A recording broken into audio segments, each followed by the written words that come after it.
It's time for breaking bread with Papa. Hey, don't you know? Hey, it's sourdough. Hey, it's time for breaking bread with Papa. Hey, don't you know? Hey, it's also a show. Hey, everybody. Welcome to another edition of Breaking Bread with Tom Papa. I am Tom Papa.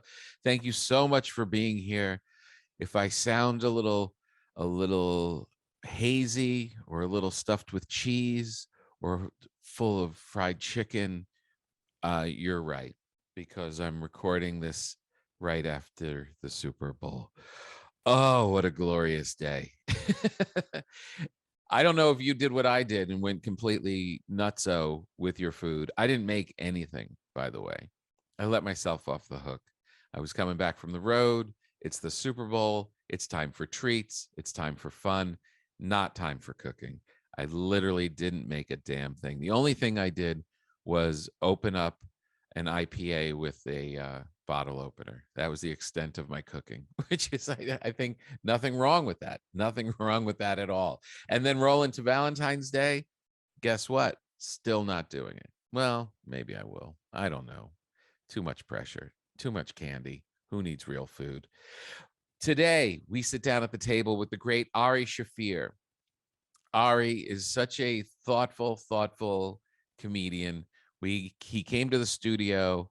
It was perfect in the bread schedule. I had this beautiful loaf of bread, and Ari, who is really is just a very thoughtful, very funny guy. And we got to sit down and hadn't seen each other in quite some time. And it's one of those times when the podcast actually does intersect with my real life in a very real way, because I had a lot to talk about. I really wanted to dive in and see how he ate and where he grew up and how he grew up. He's got such an interesting backstory. And I was able to stop off at a kosher bakery near me and brought him some Jewish baked goods, which, I mean, they're not just Jewish, but it comes from a Jewish bakery. And it was just one of those things where, all right, here's my bread. Here's the things from your culture. Let's get into it and let's explore. And then let's, of course, take it even further and talk about comedy and all the rest of the good stuff that's going on. You're really going to enjoy it. I'm very happy to be able to spend some time with him. This podcast is brought to you by Tom Papa. Oh, what a nice sponsor this is. TomPapa.com for all of my shows. I've got a huge show coming up in Las Vegas in May. Very excited about at the Wynn Casino. I'm returning. Very excited to do the show. I also have a big show, part of the Netflix is a Joke Comedy Festival at the Regent Theater in Los Angeles. And that is at the end of April. I want to say April 29th. Let's double check it while we're here. We have the time. Boom, boom, boom, ba ba bum ba dee ba doo, boom, ba boom. Yeah, April 29th in Los Angeles. There are still tickets available. And then, of course, the rest of the tour, the family reunion tour, is rocking all over the country. Go to tompapa.com and look all that good stuff up. All right. So we have a good, healthy podcast today with the great Ari Shafir. So let's get right to it. Enjoy, Ari Shafir. Well, I baked you some bread. For real? Yes. You want to take a look at it? It's I believe you. What did you do? You were pretty. I think you're going to be pretty happy. Throw that on there. I didn't know if you were on the road right Sourdough? now. Yeah, sourdough. I'll eat the shit out of this thing. All right, good. Hell yeah. Yeah, you will. It'll be It'll be gone in a day. How do you keep it? just like that. Okay. Yeah, throw a towel over it, or you can keep it in the paper bag. And the crust keeps it fresh? The crust is good, yeah, and it's it came out last night. Okay. So it's like perfect right now. You don't put any preservatives in there, do you? No, flour, water, salt, and yeast. Oh. That's it. Use a machine? No. No. Okay, sorry. Oh my as soon as it was out of my mouth, I was. Sorry. I'm sorry. I've never thrown anyone off this podcast before. Right away. Like, oh, no episode today because something I have to tell you about happened earlier. No machine, and it's a sourdough starter, so it's not. It's that's the yeast is that living organism. Okay. It's a living yeast. Is a starter. It's called a starter. like a sourdough starter. And don't you keep pulling stuff off the starter and adding stuff to it? Or how does Yeah, that work? you keep a big chunk of it in the refrigerator in a mason jar, and then when you're going to bake bread, you take it out, take a little piece of it, and then you feed it flour and water, and it starts to become active because it's an active. So it's different than a sourdough? No, that is sourdough. It's all sourdough. It's Yeah, sourdough basically, starter. Okay. when that starter, if you can manipulate how acidic it is. So like when I feed it flour and water and then it starts to bubble, now it's active, and this is the yeast. This is instead of like a instant yeast in a bread, you're going to use this, and it also manipulates the flavor. And if you let it get angry, if you let it it'll get like peak, and then it'll start falling off, and then they'll start to become more acidic. It'll become more sour, and that's where sourdough came from. Oh, wow. Yeah. Dude, I've been waiting for this for fucking 2 years. Yeah. Maybe longer. Thank you. I can't wait. I know. I was very excited to give it to you. And then, of course, I stopped at the Jewish bakery on the way over, just to keep it on brand. Yeah. And I'm aware of what I look like. What I am. I know, exactly. And I didn't know, did you grow up with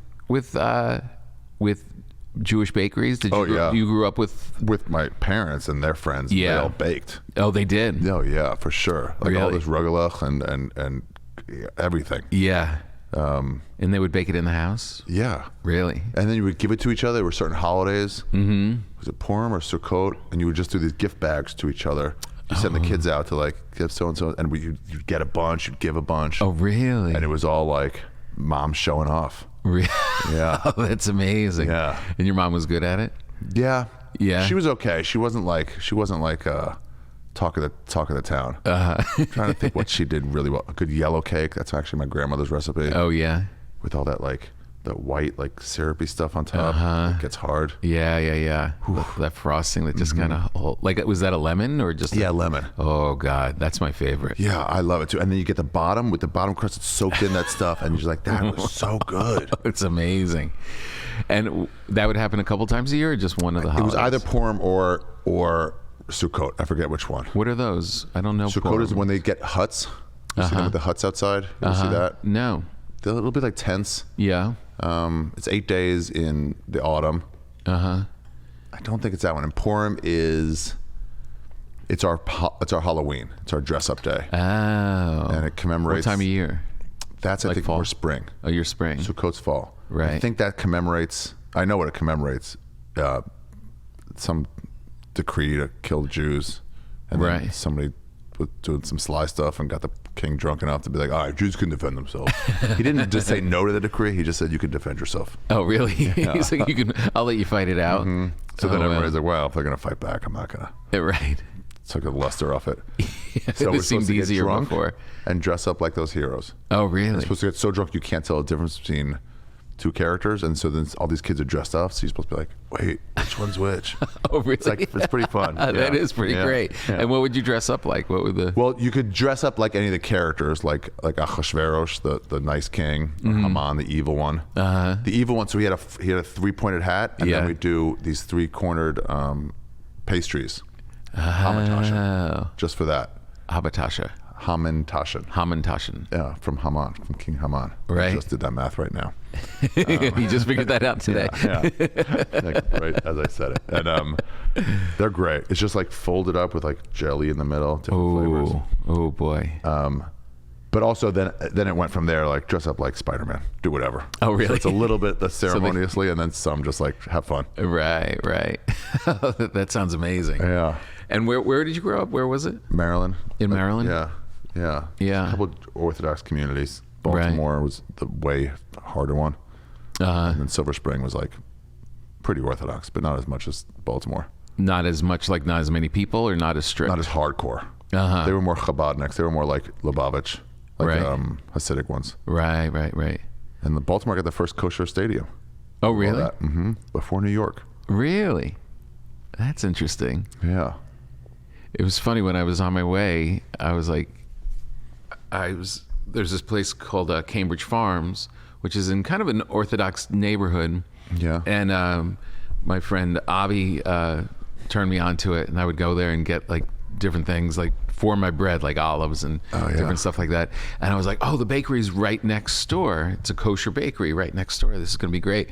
And I came in, and the guy, I don't know what he was, but he was not Jewish. He was like, I couldn't tell if he was like Italian or Mexican. He was just like a big dude with tattoos, and he's working behind the thing.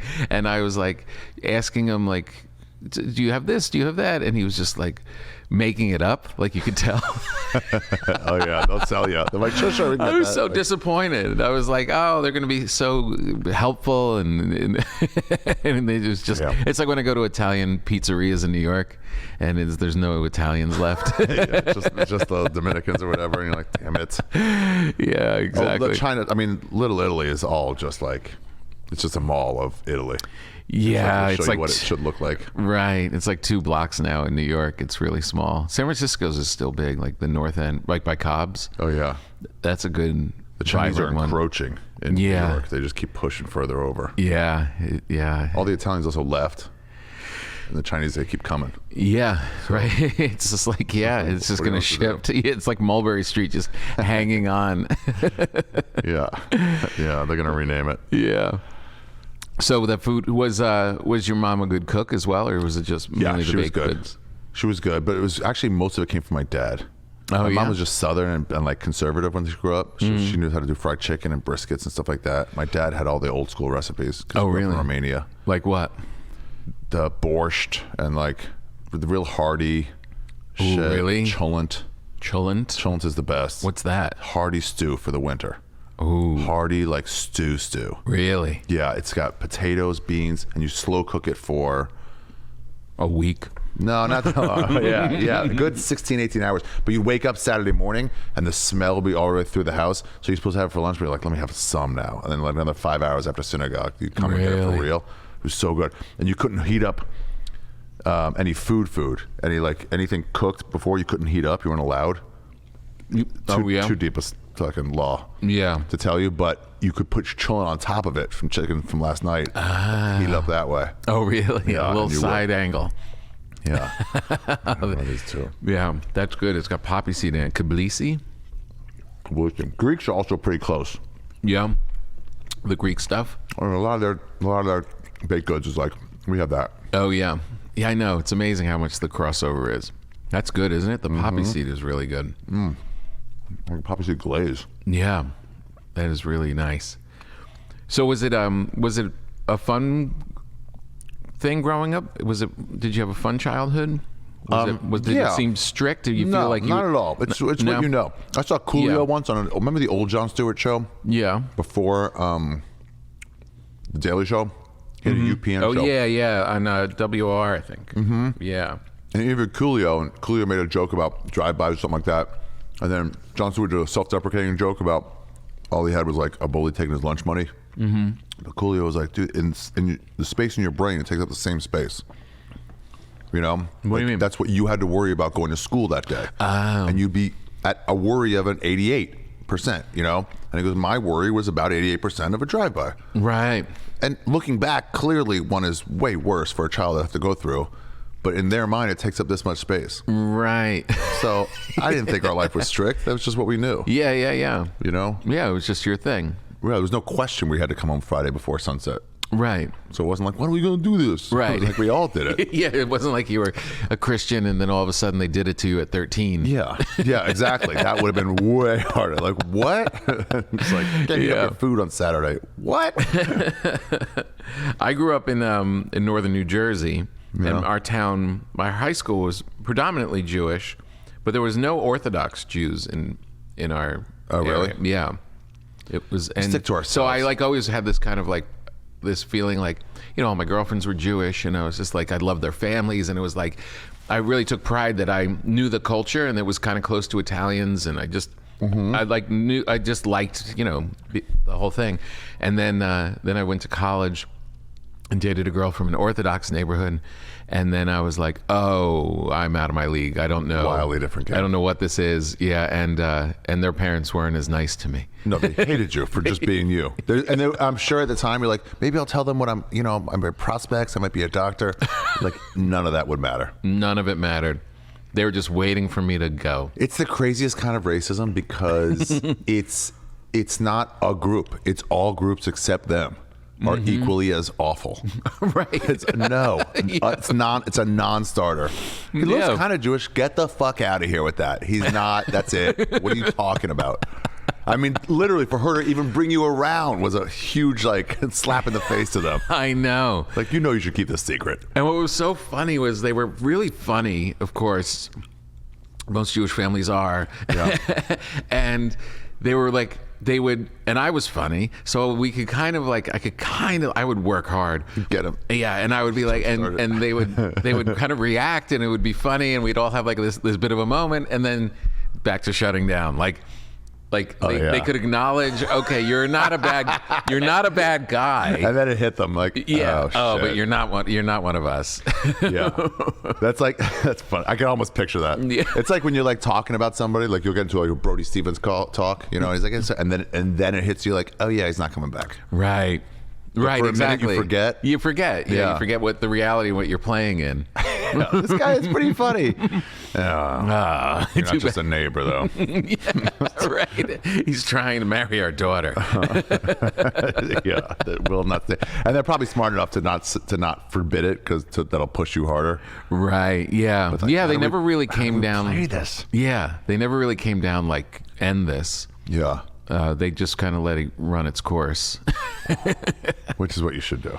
Which is really as a good parenting move. Yeah. Your kids are dating now? They must be. Yeah, they're 19 and 16. It must be so hard when you're like, ugh, this guy sucks. They haven't. You got to see it. There haven't been that many guys that have come through, and the ones that have are like, they're good guys. Like, okay. Yeah, it's like, okay, but it is interesting. Like without even realizing it, your spidey sense is up. You're just like, I'm not gonna, they're women. They're gonna do what they're gonna do. I'm not gonna get in the way. I'm not gonna act like, this big boorish father. Yeah. And then like the kid comes in and you're like, huh. Hey, sit down. Let me talk to you for a minute. Right. No, I said sit down. As he's standing up, one finger, just show him your power, your papa power. Right, exactly. There was a funny moment where at Christmas I was taking down the tree, and we have this big artificial tree, and you got to put it in bags, and it's like this big heavy thing. And I was like, my father would have like made my my sister's boyfriend's help. Yeah. Like he would have made them like carry it and everything. And I was like, I just couldn't wait. Like I was just like, I just did it myself. And then I told him the next day, I was like, yeah, I was going to make you do some shit, but he's like, it's a good thing you didn't. My back's been out. The kid? Like, really? Yeah. Why not cash in on that? Right, exactly. Get work done. I know. Well, that's the thing. Like it's all girls where I live. So it's like, let's have some big lug some stuff around. He's like, my back. You ever hear the story of, I think it's Jacob, of waiting 7 years to marry Rebecca? Uh-huh. I think it was Jacob. Might have been Isaac. But and then after 7 years, that's why they have the veil. He lifted the veil, and it was a trick. It was the other sister. So he had to work another 7 years for the father. But look at that story. It's like, no way. First of all, what is there, a shortage on chicks? 7 years. 7 Get years. out of town. No way. A month. You're like, what do you mean I'm working for you for a month so I get married? No way. Yeah. 7 years and then a double cross? You can still get her? Why would I trust you now? Yeah. Why am I still doing business with you? Yeah. Yeah. There's definitely there's all of these old traditions and rules that seem kind of absurd, but then when you're in them, it's like, oh, I see where this came from. Like this is. Do you want your daughter's boyfriend to ask you permission to marry her? Yes. That's moronic. What the fuck do you got to do with it? Because I have a lot to do with it. I guess. Why is your permission? This is the problem. You own her? You did not permission, but it's out of us. I'm not going to say no. Right. Unless he's horrible. Unless he's really. No, that ball's in your court. Yeah. Shouldn't have asked. But there is something to that. I was actually just writing about that. Really? Yeah, that we shouldn't abandon all those dating rituals and stuff. And like if you're really going the distance, if you're in it with the thought that I may enter this family, it's very wise to form a good relationship with the mother, and be a good relationship with the father, and like these little rituals in this confusing whatever. Follow those rules that were kind of set. But they get you to a place where like, this guy likes me. I respect him. He's part of the family. Right. He's not sneaking around. Like little things, like just shaking your hand and saying hello the first time you meet. All those kind of little things. I asked my wife's father, and he panicked. He didn't know it was coming? He didn't know it was coming. And he was so great. And he was really worried about what his wife was going to say. It had nothing to do with his place in the family. He was like, I shouldn't be alone for this. He's like, well, what are we gonna tell? We got to tell her mother. We were hitting golf balls, and I let it, and I took him out to hit golf balls, and I hit him with it, and I thought it was just gonna be like this, ritual, like a, small Thanks whatever. Give me a hug. Thank you. Yeah, that's very nice. Instead, he nice of you to say. Swings back and launches the club like, whoa. He did. He literally did. He didn't even finish hitting all the balls. He was just like, "Let's go." Like, but sir, you're still. I was like, I can't think. No, it's great. But what's mom gonna say? And then it was like this. It didn't go well. The whole thing was like, but as I'm telling you the story, it was a great indication to me that I was stepping into a family that was big moments. It was chaotic and was. And maybe not playing by certain rules, and it was going to be problematic at times. Damn. Like it kind of was. Like it kind of made me think, okay, this isn't going to be like the traditional route. My dad had one where my sister had a guy come over, and he was like, I guess, I don't even know if he was dating her or maybe trying to. But he said something. He's like, where are you working this summer? And he goes, I'm working at the law firm. And he kind of laughs. And my dad's like, when people laugh when there's no joke, that's a sign that they're nervous.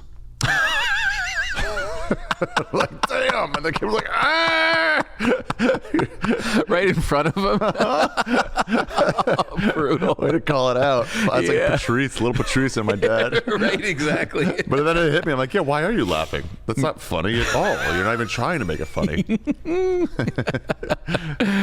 Yeah, God, you don't realize how much power you have when you're in that position. I would wield it. Yeah. I would go hard. We have started the podcast, right? I did not realize. Oh, yeah, a while ago. Yeah. I realize now. I'm like, hey, you should have come back by now. Yeah, he did scamper out again. That something went wrong. I will tell you these. This is the worst part of Jewish culture and Jewish cuisine. The driest cookies in the world. I know. You want your mouth dried out? Eat these fucking crumbly. Look at it. Oh, look at that. Oh. Yep. It's kind of supermarket-ish. I know. That's a standard. Yeah. The cookies aren't that great, but the pastries are good. Pastries are great.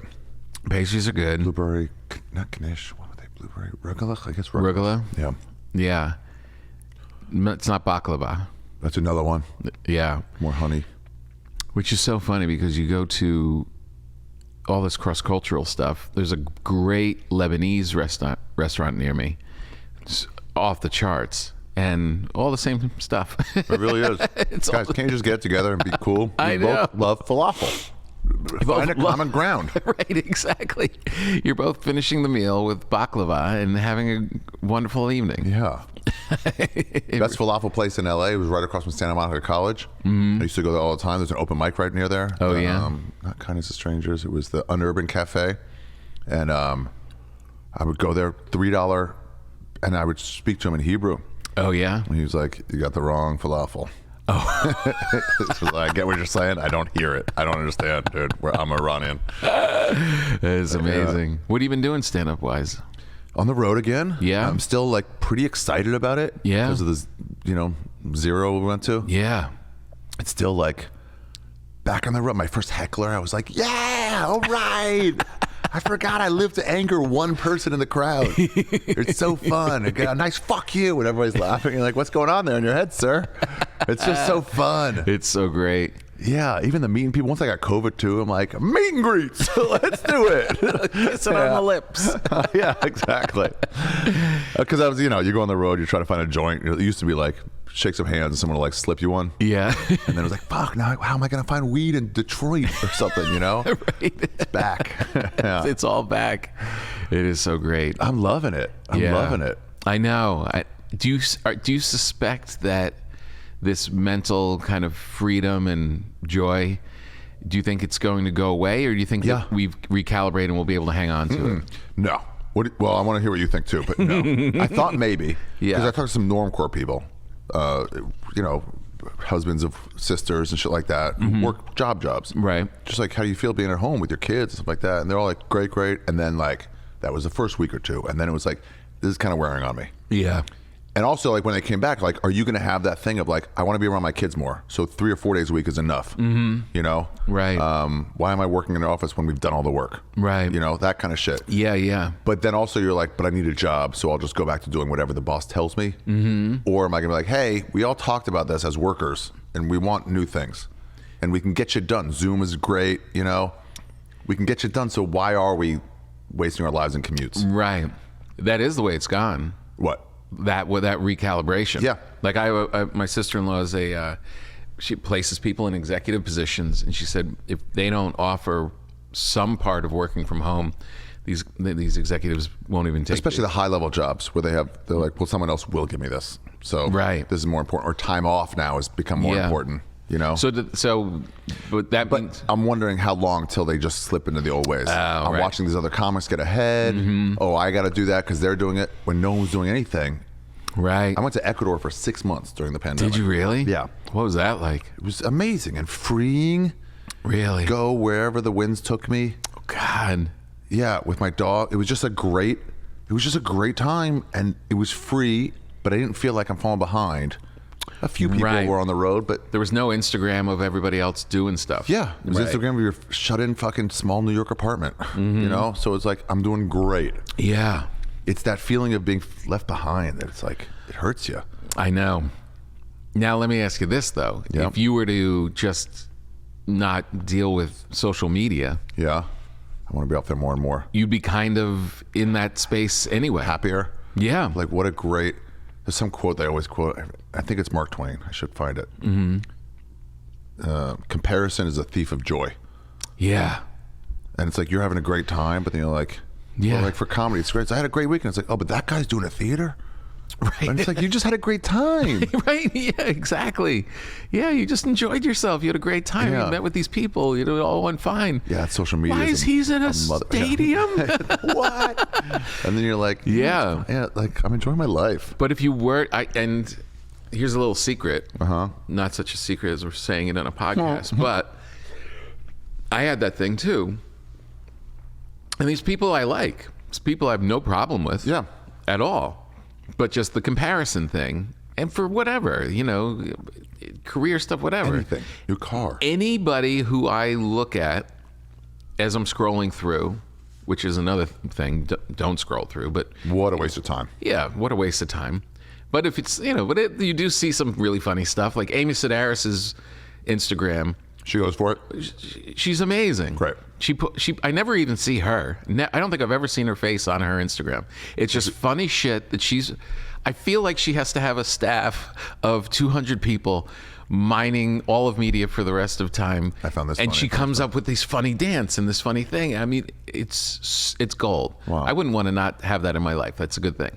But when I see other people, if I have any kind of knee-jerk reaction of ugh or ugh, I just mute them. Yeah.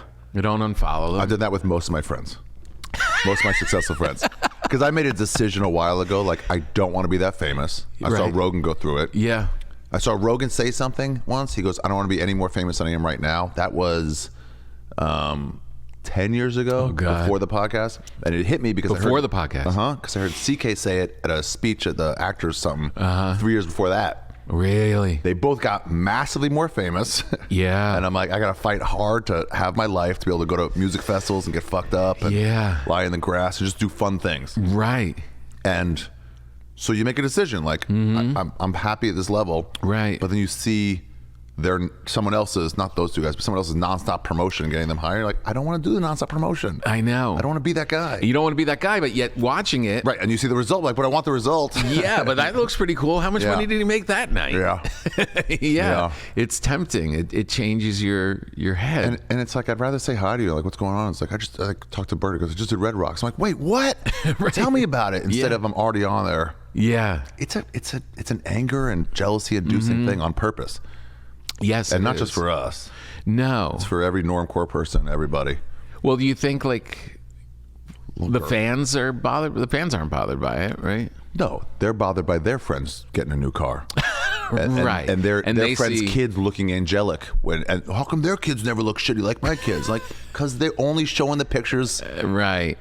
And we're their Amy Sedaris. Yeah, exactly. Right? There's something fun that they're never going to compete with or be around, so they can just watch it joyfully. Yeah, if I see a big rapper or some like millionaire doing something, I don't feel jealous of that. It's only the people like in my group. Mm-hmm. I had a very funny moment with back in the day at the Comedy Cellar. I've said this before, but with Nick DiPaolo, and we were sitting at the table, and it's like, I don't know, 15 years ago, and he was all pissed off because, you know, they would do the upfronts in New York, and everybody who had pilots would like be coming through, like, because they were all on the schedule for NBC or ABC, and they're announcing all the new shows.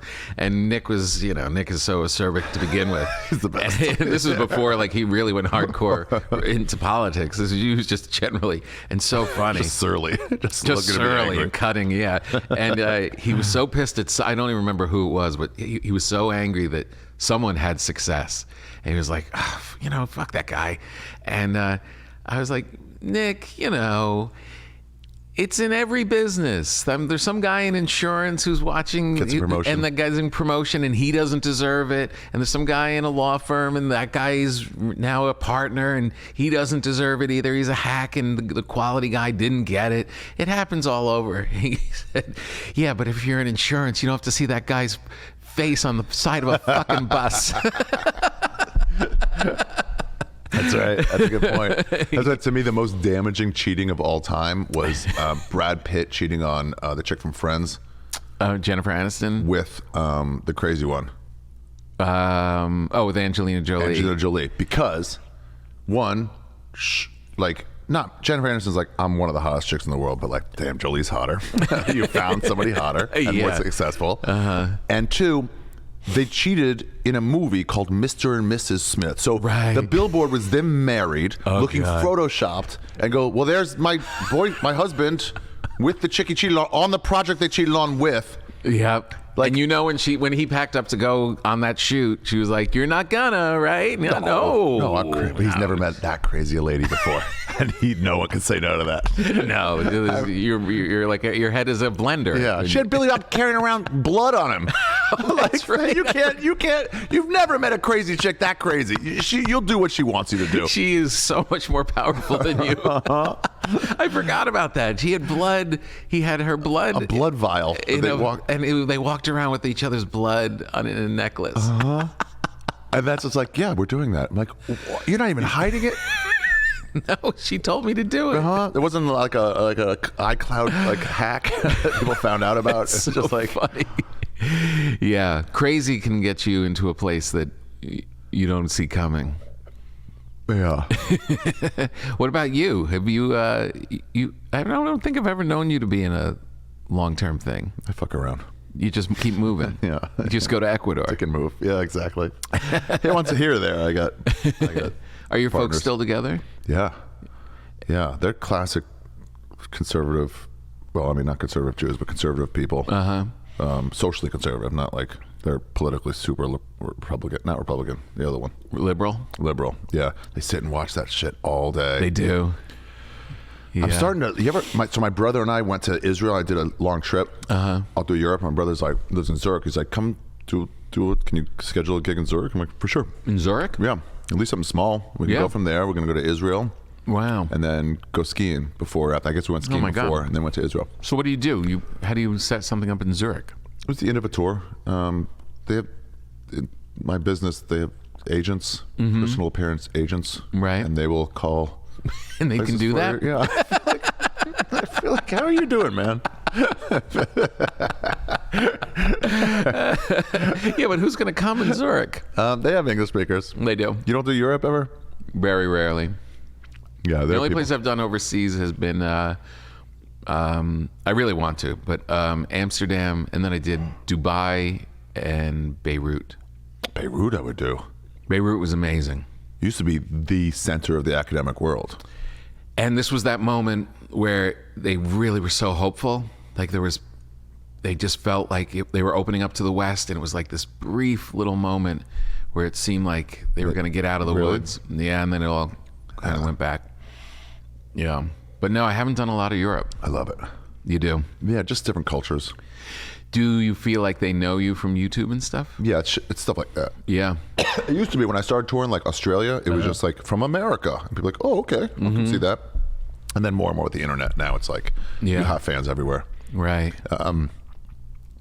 Wait, what was I saying? What you were talking about Zurich and see your brother? So then we went to Israel, and we went to so I went to seminary there. My brother went to seminary there. Didn't Right. take for either of us. Right. But we were only allowed to go to the Jewish quarter. The edge of the Arab quarter and the shuk and in the market, you could sort of like look, but it was like dangerous. They'll kidnap you. Oh, really? That's kind of what they told us. No, not really. One, they're never going to touch an American. Right. We have a get out of jail free card. If they think you might be American, it is not worth an American invasion for their cause. Right. It feels like that's what happened when I went to Beirut. I went with Whitney. Whitney was on that tour. Yeah. And they brought a bunch of us over.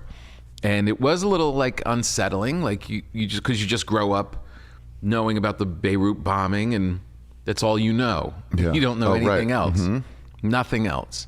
You know, you can learn a little bit about the culture, but you're just our media.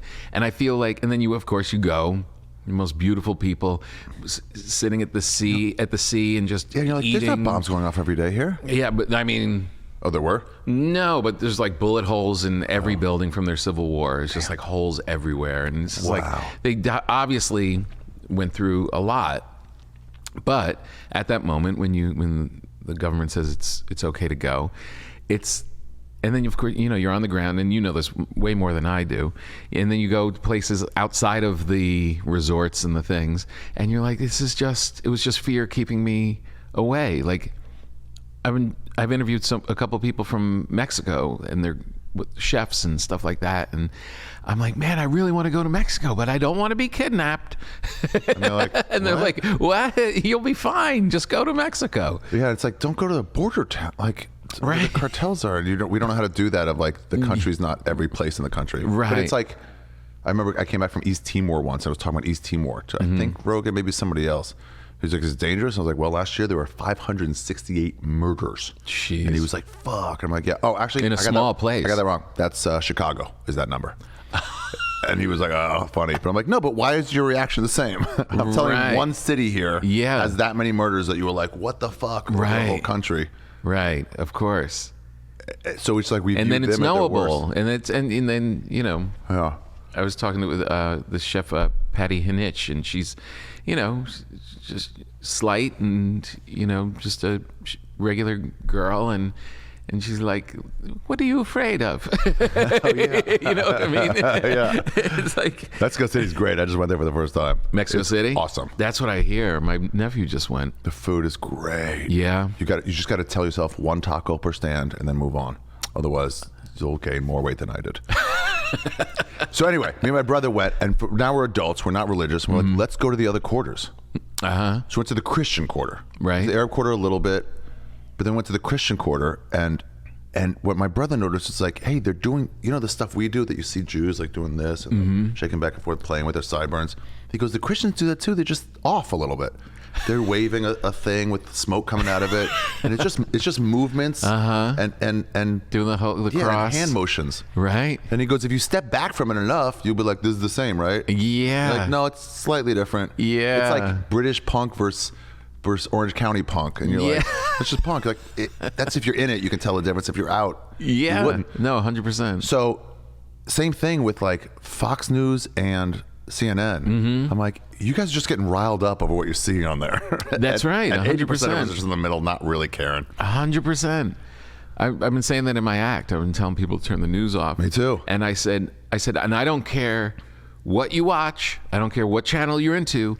They are not your friend. No, they're really not. They're getting you riled up. There's only one way to get you to watch 24 hours a day, and that's scaring you and making you angry and turning you against your brothers and sisters. This guy did this, or like, if this guy did this, it means this and that. And they'll spend 2 weeks on if that happens, and they go, turns out it didn't happen. Anyway, next. Right, and you're like, what was I angry about? And both sides are saying that the country's falling, that democracy is being taken by the other side. They're the same. It's fun when you talk to one too, and you're not in their algorithm at all. They're like, can you believe this? I mean, it's pretty clear. And you're like, I don't even know what you're referencing. Right. I went to a park yesterday, and okay. Yeah, I know. It's so funny. I heard someone say the other day, like that. This was Biden's. Not Tulsa, someplace in Arizona. Not Tempe? Scottsdale. Not Scottsdale. Phoenix. Tucson. Thank you, Aaron. JoJo was from there, right? Maybe. Wasn't JoJo a man from Tucson, Arizona? From Tucson? Oh, yeah, you're right. From Tucson, Arizona. It's true. When I was watching the documentary, I was like, oh, yeah, Tucson. Why were they singing about Tucson? Because they're talking about Tucson. About Tucson. And my Uber driver was like, this was all Biden's plan. The whole pandemic was Biden's plan. And he has stock in these different things. And this was all Biden, wow. and everybody is falling in line to this leader. I'm like, I'm sorry, I just have to interrupt, but I don't think I've even seen Joe Biden in 2 months. I'm like, he's not that powerful. Like, he's not pulling. Big J said the best. He was like, I love Biden. I was like, what? You're political? No, I just hear way less from him than the other guy. 100%. So I'm super stoked. I'd rather hear from none of them ever. I literally was cleaning up a stack of old stuff I hadn't filed in my office, and I'm it's from the pandemic. I didn't even, just kept shoving shit in there, and I would get to the bottom of it, and it was the New York Times. Biden beats Trump was the huge headline, and I was like, oh right, that's all we wanted him to do. Yeah, it's all we wanted. That was like, what are you complaining to? Like, I don't care about. It was just like, get this other guy who doesn't respect anybody or anything, and is turning us against each other. Just get him out of the way. Yeah. I think it's the media. I think it's them selling stuff once they went for profit. I guess I don't really know exactly how or why, but I do know it's like, you watch the news, you stay on social media, you're gonna start hating people that you actually love. Oh yeah, 100%. And it's like, yeah, it's not natural. I had to talk to my friends who are all I grew up with, smart people, smart people. Yeah, it's no secret. Like, genetically, that's what we got. Yeah, and we value education hard, and they're just real. So we're talking about this, and we're like, yeah. You got to stay informed. I'm like, I don't think you, like, why? Why do you have to stay informed? And like, come on. I'm like, no, legitimately answer the question. Mm-hmm. And they started thinking about it. They're like, yeah, maybe we don't. Like, we pulled out of Afghanistan. Why do I need to know that? Right. What does it do to my life in any way? How am I going to, how's today then going to be different than yesterday? Yeah. Like, what am I going to do? I can mire myself in like anger about this or happiness about this thing that doesn't affect me, or I could just like, yeah, I don't know. A little ignorance. Call my mom. A little ignorance goes a long way. Mm-hmm. I mean, you don't want to be completely uninformed, but there's a balance. There's a balance, but also like err on the side of less informed. Yeah. It's a short life. Yeah, it's a short little life. And I had one of my dearest family members was like so much fun. And then he just started watching that 24 hours a day, and we lost him. Do you see those? You lose them. They're gone. It's like they're dead. They've been sucked into this void. Sucked into a void, and it got to the point where you had to be so careful about what you talked about. I'm like, all we can talk about is the weather. Guess what? You can't talk about the weather. You couldn't literally say anything about the weather because that would be tied to global warming and all that stuff. Oh my God. And I was like, shit. It was like Invasion of the Body Snatchers. I've started to, like, here or there, go like, can we change the subject? Like just do that in a conversation. People are like, what? I'm like, hey guys, just maybe if I'm wrong, we can stay on the subject, but I find this always just goes to fights or us agreeing with each other on stuff we already think. So these subjects are like, and then COVID comes up. That's an easy one. Yeah. People always go, yeah, you're right. Anybody? And you go, I saw a new film, like, great, right? And you just shift it away. They get sucked into it, right? We all do. I find it at my dinner table. It's like my daughter does not want us talking about COVID anymore. She's like, stop, boring. But one mention from my wife or I about anything, like, so the numbers went down. Yeah, that's good. Max, God, it doesn't stop. It's different states, all this other stuff. It's like, you just find yourself, and you see my daughter just glazing over. It's like, I'm sorry, you're right. Yeah. Yeah, it's too much. There's got to be ways to fight back. I'm reading a book now called How to Do Nothing, and it's like, there's like a few questions, like you can see this stuff happening from like lots of books, and this is the first one I've seen that says like, okay, here's some methods to fight it, but it's either completely go off all this stuff, which is not feasible, or how do you control your downtime? How do you have more of it? How do you say like, hey, me sitting in traffic bored is actually like productive. Okay, yeah. Because this is how I'll get a bit personally for us. It's bored on a plane where there's no Wi-Fi. You're sitting there. Yeah. And then it's like, I hate this. And then 30 minutes later, just creative flow. Right. But if you bury that 30 minutes in whatever, you just never get it. I had that moment on the plane the other day where we were landing and I was taking off my noise canceling headphones to store them, and then I was reaching for my AirPods, and I was like, do I have to be connected to, I was just listening to like music or something, but I was like, do I have to be feeding my brain something every second? Like, but it's incredible that you have to, the brain wants that. It wants these chew toys. It loves working on stuff. Yeah. The boredom is annoying. Yeah. But you it's gotta so let important to. Yeah. Yeah, you got to let it go. Aziz has a special on Netflix now, and he was talking about how this same stuff, and that he joined Team Flip Phone, so he doesn't have a smartphone anymore. He's back to flip phone? So he's back to flip phone. I used to be flip phone too. I'm thinking of going back. That's great that he's back on that. Yeah, but without a personal assistant, how are you, like, I get to Chicago and get an Uber and check into the hotel, It's not feasible. and then I have to change my flight. Like, you know what I mean? Like, it made life so easy. Like, so I'm going to walk to the airport and get a paper ticket because I have a flip phone? Like, I don't think so. It's like there's certain things where it's like they make it too hard. If you're a mother to a young child, you have to be on mommy blogs. Right. You have to be, and mommy groups also, you know, just like all the mommies at my school. And if you don't, they're like, you're falling behind on your kid. Right. So now it's like, now they got you on Facebook. Yeah. Yeah, that's and then right. From and you can be like, can we do this on another platform, just like Signal or something, where we don't have to like be watched on everything and advertised to? Yeah. Treated like human wallets all the time. I know. They're so good at it too. They break you down. Like, they keep doing this thing on Google where they're like, just give us your 4-digit code on your credit card and then we can snap it in. I'm like, no. And then eventually you're just like, yes once. You hit yes once by mistake, and now I don't know what I just did. Yeah. I'll log in with Facebook this time. It's like, damn it, now it's linked to that forever. I know. I had this bit where I was saying, would I have any of this stress in my life with usernames and passwords if I just had a spiral notebook and a pen? Like, just saying that relaxes you. Just saying a spiral notebook and a pen. Yeah. Oh. Yeah. I don't have to log in. No one's saying, did you forget your pass? Just leave me alone. Yeah. Yeah. Ugh.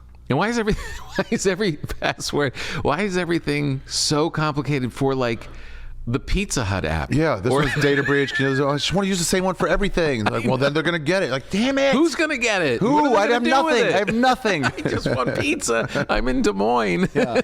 I make a password. Like, why? This is a clear checkout as guest moment. I was staying somewhere at the Hilton. I got Hilton Wi-Fi. And then before I read it, I was like, wait. I saw how deep it scrolled. Right. And it's all the shit. It's like, this is what we're going to do with your information. We're going to just use it to other people just to give you deals on Hilton stuff. And like, okay. Also, we'll give it to people who want other travel stuff to market to you for that. Also, and it just keeps going more devious and more devious. And you're like, no, I just want it on the Wi-Fi. I don't really agree to all this. But if you don't, then you can't get on the Wi-Fi. then you're not on the Wi-Fi. Yeah. Yeah, Can't then watch you're- anything, and Right. Yeah. we I gotta know. regulate it. Somebody's got to step in on the government level and be like, Yeah, that's the only way. they're poisoning us. That's the only way. And it's like, yeah, just do it. Just do Yeah. it. Yeah, I can't handle it. Yeah, I feel like even the worst part is the constant fear and anxiety that we all have to live in now all the time. That we're less happy. We can all feel that we're less happy. Right. It's not that is the worst part, but the slight part that I also don't like is I don't like being treated like commerce is my only value to society. That if I'm not buying, I'm not valuable. Yeah. I don't have a place here. Like treat me like a wallet. You want to buy this? Want to buy that? I'm like, can I just fucking be? Now, do you have the other part where, okay, so you shut all that down and you don't check on, you mute a whole bunch of accounts of people and whatever. Is there a part of you that ever feels like, well, I want to stay relevant. Should I be completely out of it? That's one way they pull you back. You know what I mean? Is that real? But like, what's the relevance? You ever see a tweet? Someone will make a joke about something, and you're like, I don't know the reference point. I don't know what you're referencing here. Right. Like, it's a good joke, I'm sure, from a good comedian, but like, I don't know what you're talking about. You're like, oh, you're talking about something else on Twitter. Right. That everyone's talking about there. Yeah. But then me and 80% of Americans are not on there. So we're like, yeah, you are relevant. You're just not relevant in this circle. Is it 80%? I think they said something like that high, or active users is even like lower. Really? It's like who's on there more than once a month. Is like Really? a very small amount of people. Isn't that amazing? Yeah. That's really amazing. And then it's like, oh, they're trending, and you look at it like that means there's 1,000 tweets. Sometimes I'll do a show in like a theater and it'll be like middle-aged people and there's no comments after the show. Like they're not tweeting about it. They're not on it. And I really want to be like, stop my show in the middle and go, how did you guys find out? How did you find out About this? Because I Yeah. posted like crazy and you're not here from all those posts. Yeah, how did you find out? How did you find out? Are you just like more? Do you have a newspaper? Do you like what is the old timey way that you got wind that I was coming to town? Because you're not on Twitter. Yeah, so you're not gonna respond to this. You're So not who on told you? Instagram. Are you on mailing lists? I see who's looking at my posts on Instagram. It's the same three bubbles, the same three. Yeah, you recognize the Two of them are avatars. my daughters. You know? Yeah, yeah. It's also like how much money is happiness worth. So it's like when you were in college. I assume you did well in college. Yeah, I did okay. So there's a cost sum analysis. Like if let's just say I'm a senior and I'm taking a freshman class just to get a core. Yeah. I'm like, I'll breeze through this. Right. I'll get an A, no problem. And let's say there's a sophomore class. So now it's like, without studying at all, I'll get A minus. Right. If I study a lot, I can get an A. Right. Or other class where it's like, without studying at all, I'll get a B. If I study hella, I can go up to a B plus. Like, no, not worth it. I'll just take the B and do no work. Right. Or if I can do a little work and jump up 3 points. So like, what's the cost of analysis from work to result? And I feel like on social media with all of us, it's like none of us have actually thought like, how much money is enough for me, and how much am I going to give up if I'm not on here at all? And is that still over the threshold of I'm quite happy? Right. It's a great point. It's a really good point. And like, what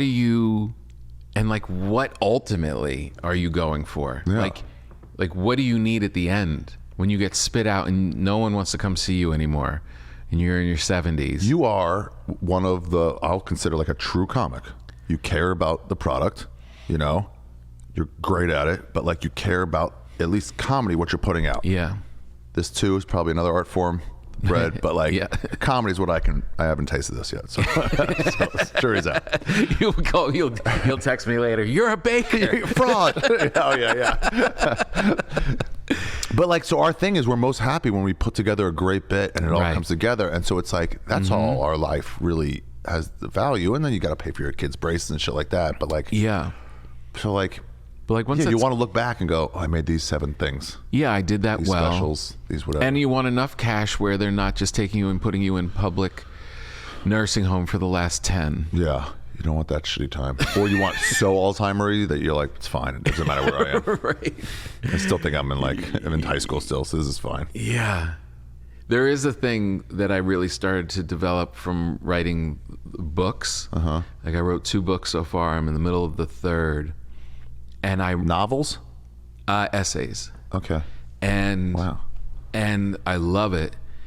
I'm right now. I'm in the rewriting phase of what I'm working on now, and I forgot that's my most joyful, is looking at the stuff I thought was okay and seeing all the errors, seeing all the repeated words, seeing the lack of meaning, moving shit around. Like, it's so great because you're making it's like building a desk. And you're making it better every time. Right, you're shaving it down, and every pass it's getting better, and it's so gratifying. And it's something you can just do forever. Like, you can keep writing. If you have enough people that want to read what you're writing, similar to stand-up. Yeah. If people want to come and listen to you, like, you can just keep doing that. Yeah. And then even if they don't, you can still do it at an open mic level. Even even if they don't read your books, you can still just write them. Emily Dickinson died with no one reading any of her poems. Yeah, that's so crazy. So like, that's you can still insane. Do the thing, and get the joy out of it. Yeah, it's really, I mean, I literally saw a thing. It was a headline. It said, "Is $5 million considered rich?" That was like on the Google thing. Is $5 million considered rich? I was like, what are we talking about here? Like, how much have you hooked people into the race where they don't think that is right? Where they don't think that is like that would be a question. Like, if you were to do whatever you had to do to get to that point, like, you would be unsatisfied and just as panicked as when you first got out of school and started with $20 in your pocket. We could both live very well to the end of our days in Guatemala. Right now. Not knowing what you're worth right at all. now. Exactly. I'm telling you right now, not knowing you either. We're both there. Right. Where we're like, sweet. Get a nice place, in a modern part of some town. Yeah. Yeah. What was Ecuador like? Ecuador's awesome, but I saw a lot of expats that were like, our dollar goes way for some people. Like, I get my, what's that state-run retirement? What do they call it? Medicare? Yeah, one of those.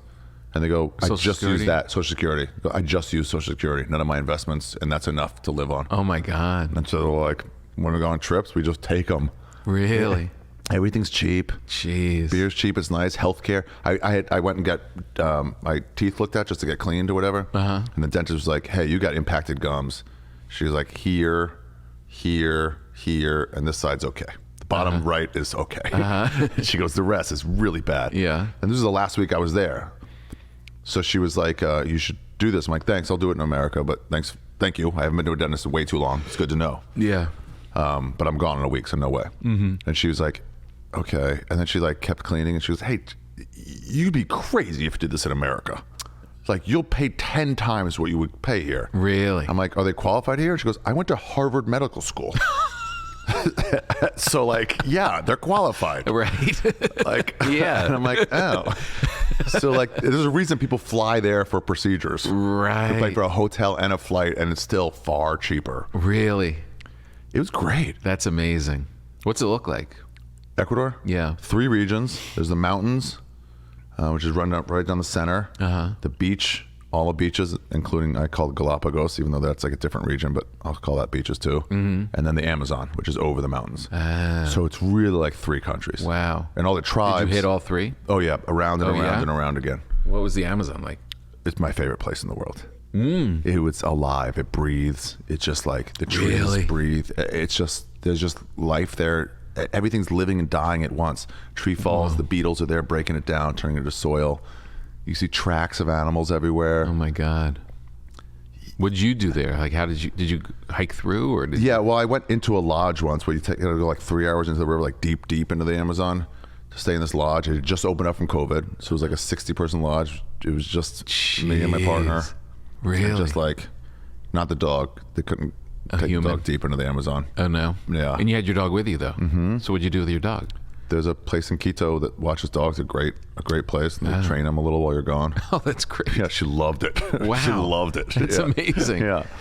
So you take a boat for a boat, but so this Amazon. So for that region, if you have like beach, mountains, Amazon. So there's some cities on the edge of the Amazon. Those are the biggest cities, and then you go deep in down that river, and then it's like the native communities. Wow. Some of them give tours. Jeez.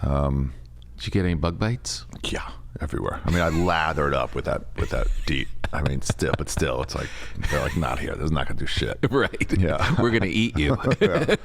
It was great though, but the Amazon cities, the big cities that are on the edge, which it's a city, but like they've just beaten back the jungle for a minute. You know? Oh, really? If they all leave, the jungle's taking over those cities. Wow. And within a year, you won't recognize it. Wow. But it's just so fun, and the people there are wild. Really? The Amazonians who sometimes they'll go into the towns, they'll take the boat up and go into town and stuff. If they don't find a place to sleep, they just sleep on the street because they're just so tough. Really? I saw a pregnant woman, like 8 months pregnant, playing soccer and just hitting strikes across the fucking. It was so cool. They had this stuff, chicha, they were taking. So they had this like games. They had this volleyball-ish game, play with a soccer ball, 3-on-3, like a high net, which I thought I could play, but they're just way better than me. Right. And we're all playing. There's a monkey somebody has on a string, and they have this chichawasi. Yeah, I think that's what it's called. It's this buried yucca. They bury it and ferment it, and each mom has their own. So they come across with a bucket, and they put a bowl in it, and they go like, here, you just drink this fucking moonshiny stuff, and it tastes like ass.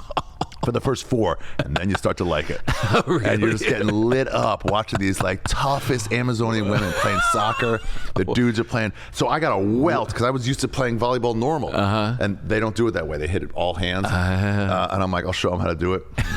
It just like I had a welt like this big. Like, Oh my God. like 6 inches. Just bubble of water, and I was like, "Oh shit!" Oh no! And they're like, "Do you want to stop?" I'm like, "What else do?" I mean, yeah, I think I have to. And they're like, "Come on!" And they had their doctor come over, and he just kind of rubbed it down, pushed it down. I was like, "Finishing this game." Oh really? Yeah. And I'm like, that's all right. amazing. Yeah. They're just stronger than we are. Yeah. What was the buzz like off the yucca? Just drunk. Just drunk? Yeah. It was hella cool though. The weed there was way strong. Oh yeah. Way strong. Really? Like psychedelic strong. Really? Yeah. I was smoking it in the Amazon at sunset, and all the birds would come out. You can hear like the changes in the time too. Like first you'll hear new insects come up, right? And those birds that hunt them, and those birds go away, replaced by new insects, and you just sit there and like, oh, you're man. like, what? Yeah. But I'm You're on in this rhythm. weed, and I'm seeing these lines form in the really? trees. Like, oh, I'm tripping out on weed. And it took me a minute. How much had you smoked? Just a couple hits? like, I don't know, a joint, whatever. Yeah. All the math I did was like, well, maybe I'm not used to smoking. I'm like, no, I'm a 20-year pothead. Right. Like, I know my way around. Yeah, exactly. Yeah. And yeah, for it to shock you. Yeah, it was just dank. It was great. Wow.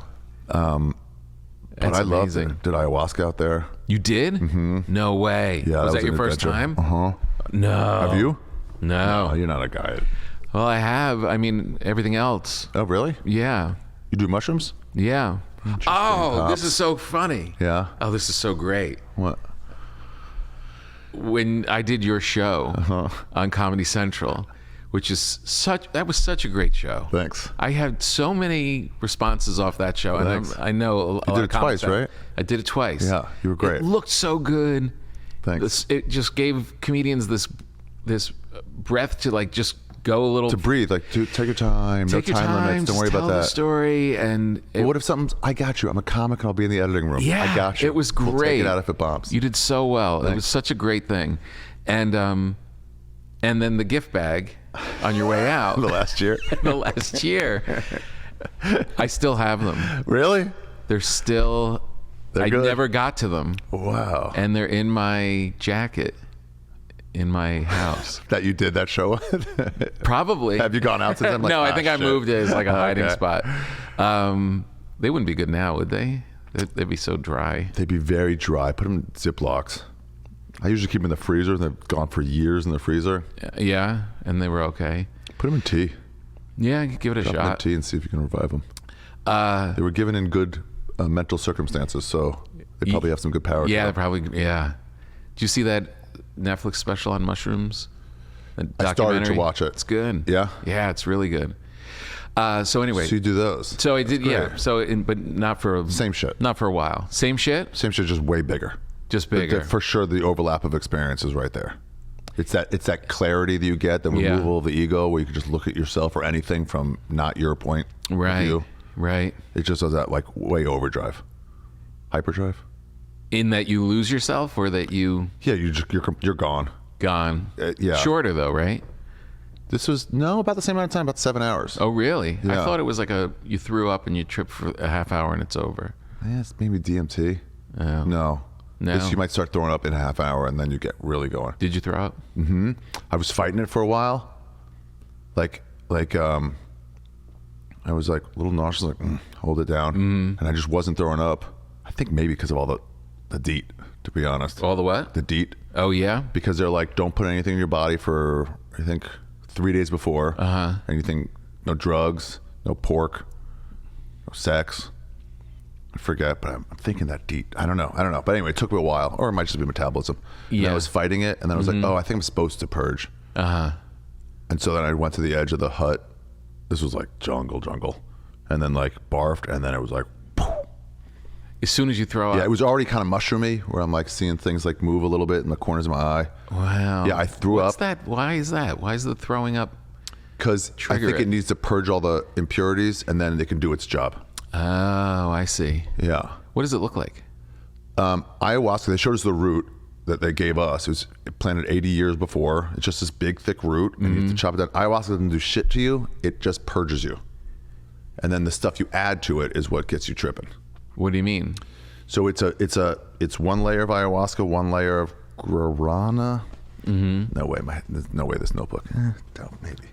And then one layer of something else and one layer of something else. I doubt it. But Oh, really? I thought it was just pure. yeah, and then you mush it, and boil it. It tastes. So the other stuffs are the psychedelics? And it tastes ass. It's so bad. You eat it or drink it? Drink it. Drink it. Yeah, first you have to snort some tobacco. Liquid tobacco they put into your hand, and you have to like snort it, and it's like, whoa. Yeah, it gets you riled up. Yeah. And then I never knew. I thought this is totally new to me. yeah, when they explained it, I was like, oh. Yeah. Were you like, is this gonna be right? I mean, I can't Google it, whether this is it or not. Yeah. Wow. God. So after you throw it, then it just. So the guy's there, the shaman's son is there, and he goes, are you okay? Yeah. In like Spanish, Quechua mixture or whatever, probably Spanish, whatever.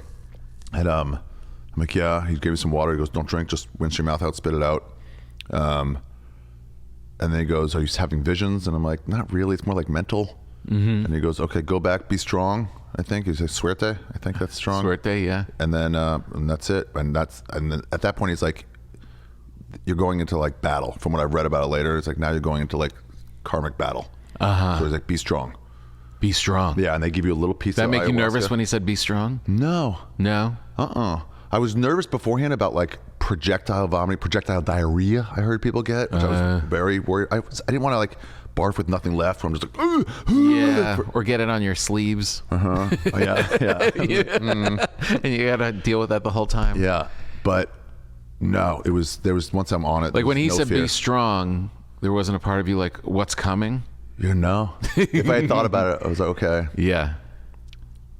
Yeah, no. And then it's just like visions and thoughts and clear thoughts.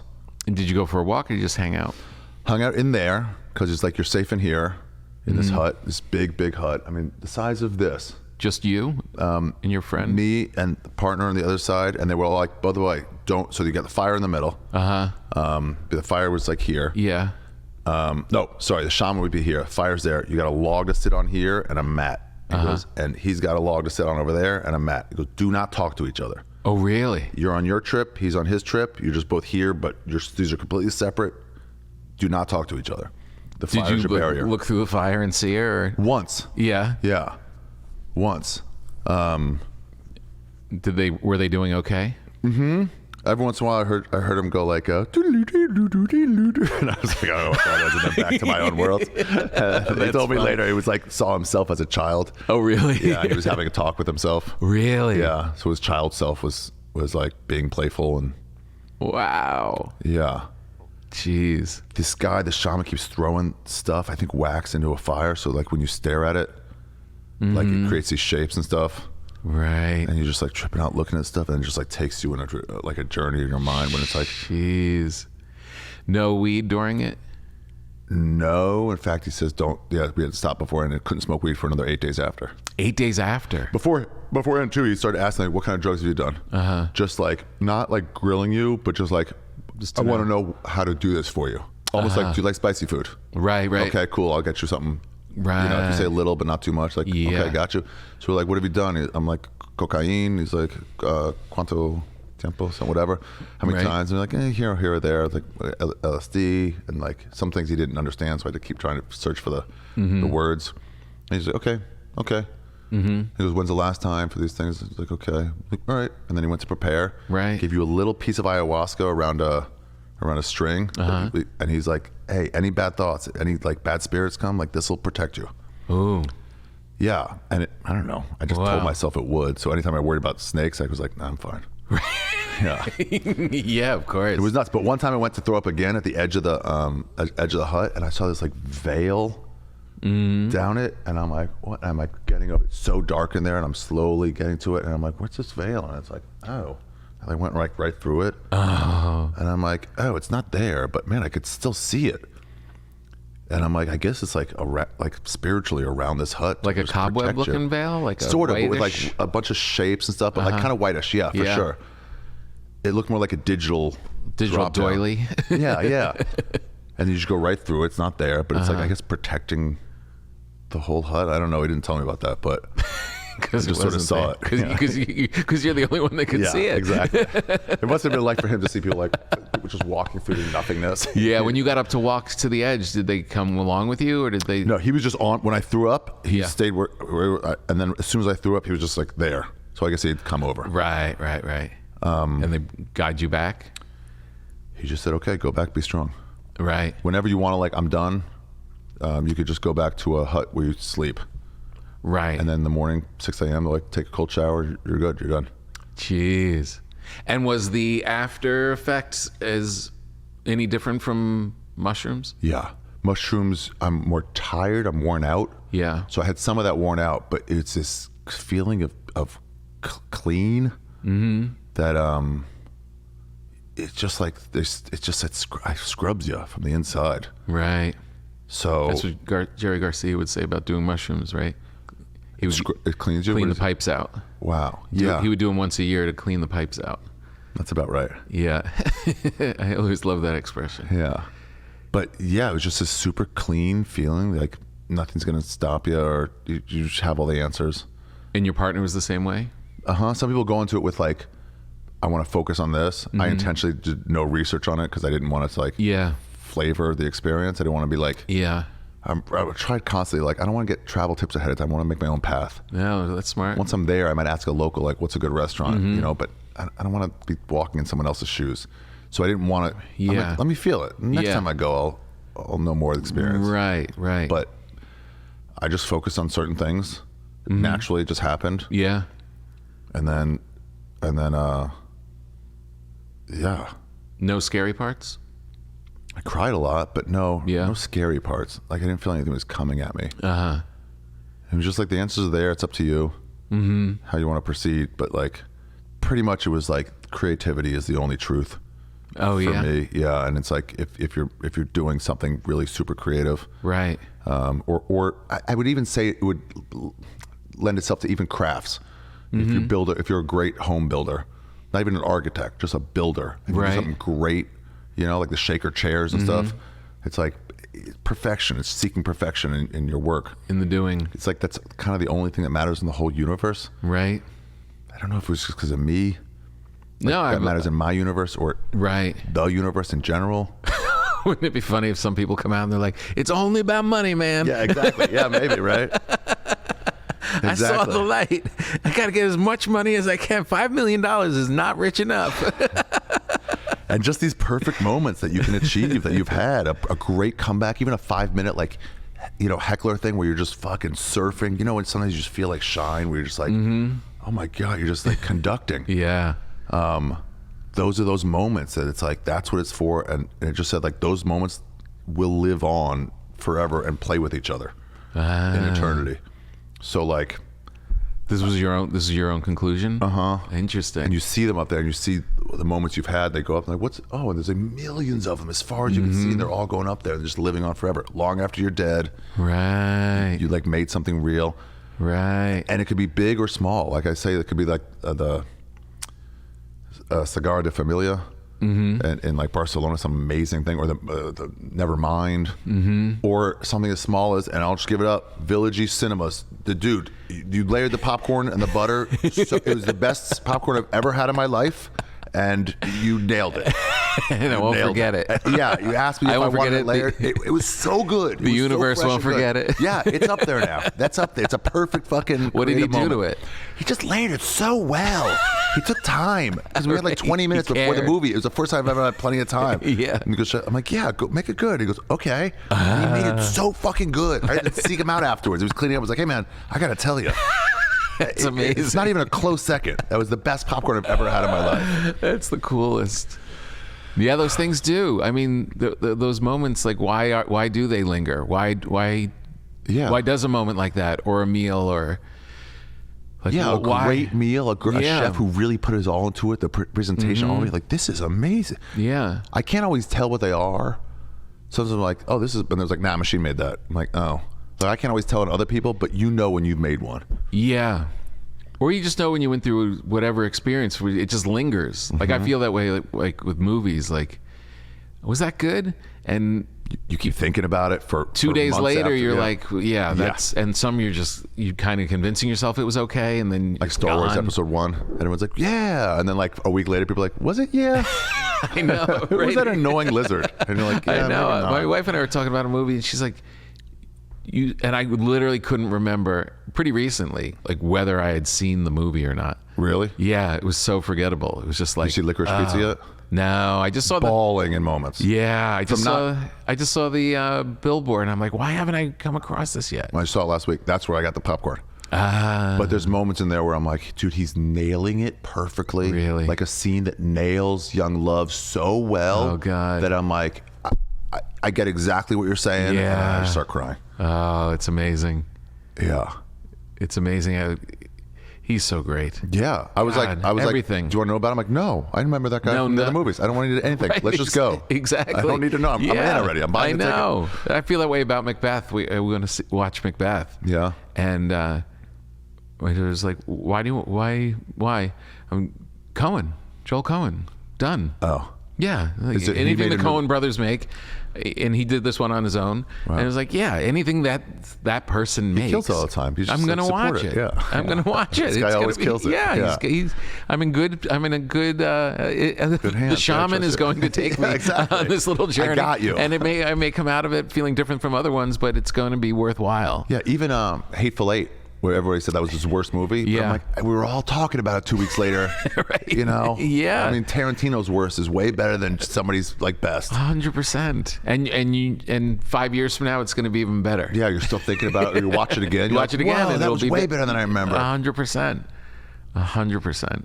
Yeah. So why then, if we can circle back, why then do you think that this euphoric, lack of a better word, way of performing right now won't last? Because it sounds like you also had a kind of a clear vision that kind of supports that. Yeah. So I try to have moments like, oh yeah, don't forget, it's about that, you know? Right. Don't be mad at people, like use it, make a good bit, you know? But it's hard to remember because there's forces acting to make us, to draw us back in. They have like, you know, whatever they're called, like engineers working to get us back into that or in this way of life, or like the only way. Dude, I used to not really know a lot about Alessandra Cortaz-Cotasio. And then she said something in the beginning of COVID that everyone's like, she's a kook, but I don't know anything about politics. I don't pretend to. So whatever. Yeah. I don't vote. But she said, everyone's like, we got to get back to work. That's important. We got to get back to our jobs and our lives. She goes, no. The point is not to get back to 60-hour work weeks where we barely have time to spend with our children. The point is to rethink the whole fucking thing. And so we're working for ourselves instead of some fucking giant corporation. Wow. And I was like, who's this lady? Oh, I was presented a bad version of who you are. I like that. So what else have you said? Yeah. Let me rethink this. What else are you thinking about? Yeah. And of course they want to like sum you up wrong with ideas like that. When I think about, because I'm going through it now on the road too, and I can't even articulate it. Like I was trying to explain to my wife, who was a comic, and it's almost, I feel stupid even trying to say it. Your wife's a comic? Yeah, Cynthia Corey, and she was a comedian for a long time, and then so she understands the shorthand, and I was like, it's different. Like I'm out, I'm getting on the planes, I'm going to the places, I'm doing the thing. Like all that seems exactly the same, but it's different. I come back to the room, there's a quietness, there's a calm, where before it was a rush. It was and maybe because we're kind of still alone out there. There's not like a ton of other people in the hotel, or maybe, I don't know if it's external or internal, but it's different. There's a different, almost like a different wavelength touring right now. It's only about the set. The thing. It's coming back, and like, for so many years I was like, it would be really valuable if you looked at your notes after your show, and never would do it because you go out and have a drink, or you just be with your friends or whatever, and I just like drift back into the room, go check it out, just do it. It's almost like what's the word, monk-like, monastic. You know what I mean? Like, so you're doing that now? I'm doing that now, but naturally, not like turned on, not like I have to, not like, hey, this will be a good thing to try. It just, you're just still thinking about. It's just kind of robbed it of us. It's just drifted into that. Yeah, for a year we didn't perform barely at all, and then more than that to go on the road, and now it's like you're entertaining hundreds of people at once, and you just. We're not taking it for granted, right? So it's like, maybe that's what it is. And then it's like this. It's exciting. Yeah, it's exciting again. Yeah, it is. But it's exciting without the external rush, without the external distractions. In a way. What do you mean? Like that stuff of like coming back to the hotel. Like I'd be buzzing and distracted, and I would I'd be focusing on other things. Yeah, turn on the TV. Like all that other stuff is like. It seems so less important. Yeah. I don't know if it's an age thing or if we were away from it for a while. Everybody grew up during this stuff. During the pandemic, everybody grew up a little bit. Yeah, maybe. And so it's like they all face like, how much do I want to be going out socially with people? Maybe less, maybe more. You know, how much do I want to do that, or what's important? And it's like, you just see it clearly. You have time to think. So it's like, I'm not going to a fucking bar. You know, in Edmonton, relax. You know, I do this, you know, two weekends a month. Like, no, I don't want to, this is not party week. Right. You know? Yeah, right, exactly. Right. I want tomorrow night to be just as good. I want it to be better than what tonight was. Yeah, let me get a good night's sleep. I said no to a radio station recently. Yeah. Because I was like, they were like, can you come? I was like, well, I'm coming Wednesday for the first Thursday show. Because that's another one. I'm like, I'm not coming in day of show. I want to give these people a good show. Right. I'm going to be tired. I don't want to be tired. Right. And so they could do radio Friday. I'm like, no, but can they do a call-in during the week? And they go, no, they don't do that. I'm like, well, how about Thursday? I can give you Thursday morning. But I got 2 shows on Friday. I can be waking up at 5 a.m. then going to sleep at 8 and trying to like. For 10, what? Yeah, for what? I'm like, does it really get a lot of tickets? Because I'll sell more tickets for you next time if I put on a better show this time. That's right. That's right. And they go, yeah, cancel it. I'm like, yeah, because these are the people here. I'm giving them the best I can do. Right, it's like, exactly. It's this good new contract with the audience. Yes, that's a good way to put it. Yeah, that's exactly it. It's exciting. I hope we don't forget it. We don't. I hope we don't forget it, or we keep calling each other on stuff like, you still loving it? Or like, what are you doing that doesn't? Yeah. Isn't making you love it? I'll be like, I just scrolled through Instagram and I did not like what I saw. Yeah. You posted something about you in Edmonton at a bar. Yeah. Ari, me and Shane have this thing. If we ever see each other, take a picture of ourselves with the crowd at the back, like turning. So I know. And I'm like, you're on stage. You didn't get some photographer to get it behind you. You're on stage. You stopped your show in the middle to fucking brag to people who were not there. Or at the end. Fuck you. And Shane and I are both like, if you see any of us fall into it, there's a chance we will. Obliterate it. Just no mercy. I know. Yeah. I know. It's so dorky. It's so and it's you been know done. what it is? It's hacky. It's hacky. It's been done 1,000 times. Exactly. So you're just joining in with everybody. That's my thing. It's just like, why do you want to do what everyone else is doing? The first guy to do it was wrong. Everyone else is unoriginal and wrong. Right. Ugh. Call them out. In fact, I'm not even saying anybody specific. If you're at home, call those comics out. Be like, you're not the first one to do this shot. It's hacky, and you mortgage your fucking contract you have with your audience to perform at all moments. I know. Barf. Oh, I'm so glad. That is. Oh, see them God. do it. Shut up. Oh, I just feel like I just ate ayahuasca. Really, I've been waiting for someone to call that out. It's so hacky. It's just. I said to Bobby Kelly, we were talking about it, and I was like, yeah, they do that. He goes, I mean, I did it one time. I'm like, no. He goes, it was different. And then he told me what it was, and I was like, no, dude, you did it. You did it, and now take your abuse. Yeah, exactly. Yeah. You have to own it. Oh, man, it's so great. You should go take some ayahuasca at some point. I would like to. I will give you a very, very off the record how to do it and where to do it. Yeah. If you're interested. Do I have to go to the Amazon? They do them here. Right. But what I really liked is like I was in the Amazon for weeks before and then more weeks like earlier. So I really felt connected to the place at some point. So doing it in some house in Encino is like, I'm sure it'll still get where it has to, but different. You could hear the crickets. He led us from the hut to the ceremony hut to like our bunk, whatever, to the ceremony. And he stops and he's like, stop, listen. You can hear the river going. Yeah. He goes, you hear the insects, you hear the river. He goes, that's going to be way amplified. So just listen for a second. And we stop. He goes, all right, let's go on. Oh, yeah, there's something, I mean, the difference between doing it in a place and being in nature. Yeah. Every level of this stuff is like, it just feels like that's where it's from. It's incomparable. Yeah. Right, exactly. And where you're from. Yeah. You know, it's different from the concrete floor and... Yeah. You know, they took us on a in the lodge, not where we were going to the ayahuasca, but just where we were touring. Yeah. We took nature walks and hikes and stuff, and showed us all the different vegetables and what they do. Yeah. You could eat some ants real quick, and like it gives you enough energy. It's like, listen, you got a tribe around here that's like gonna kill you. You can't start a fire, but you're hungry, so you need something. Because this will give you 20 minutes of energy. You can get out away. Other things are good for snake bite, but like the snake bite one, they're like, it doesn't last. It has to be fresh. So when you get bit by a snake, you got to go run to where it grows, get it, grind it down, and do it. But you can't take it with you. So I wonder if the ayahuasca is sort of the same way, where it's like, it's got to be from right here. Yeah. No, that makes sense. But I'm sure no matter where people do it, it's fine. Yeah. Yeah. Well, it's definitely intriguing for sure. Let me see if I can get those old mushrooms to work first. All right. That's so cool you do. Well, this was so great, Ari. I really was looking forward to this because we hadn't seen each other in such a long time. I know. Was it pre-pandemic? Yeah. Damn. And that's 2 years. Damn. That's the new math.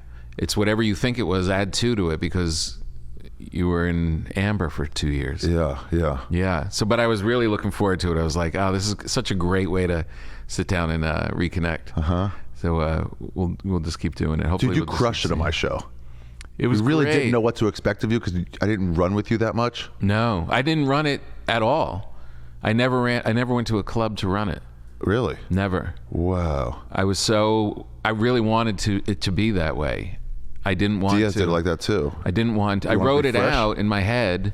Yeah. But I did not go up on stage and run it. No. It was such a great format. Yeah. It just made it feel like when you know that a comedian is in the producing of it and the hosting of it, you know you're going to be all right. You're not going to get there and be, jerked in 2 different directions or whatever. It was like you can walk in with pretty calm confidence. Yeah. That's good. That's where we're trying. Where it's like, trust me, I got you. Go fly. Yeah. Oh, and it looked so great too. I had Roy Wood on my radio show and I watched a little of his. It just looked so cool. Yeah. It was such a he great dressed spot. up. He leaned into it too. Yeah, yeah. Oh, it was so good. All right, man. Yeah. Where are you going to be mostly? In New York or LA? New York. Yeah. I barely come back here anymore. Oh, yeah. It's all New York. Mm-hmm. New York's so cool. It's the coolest. Yeah. My friend, though. LA's cool too. My friend who moved, it is. My friend is back there working, and he showed me a picture. He just took a little quick video of the slushy snow into like a rat and a paper cup, and he's like, "It's so nice here." So I sent him back a video of like a cactus down to a blooming flower, and my cat just in the sunshine. I wrote same. Sands. Yeah. All right. Well, I'll see you in New York in a couple of weeks for sure. All right. All right. Thanks. Yeah, thanks.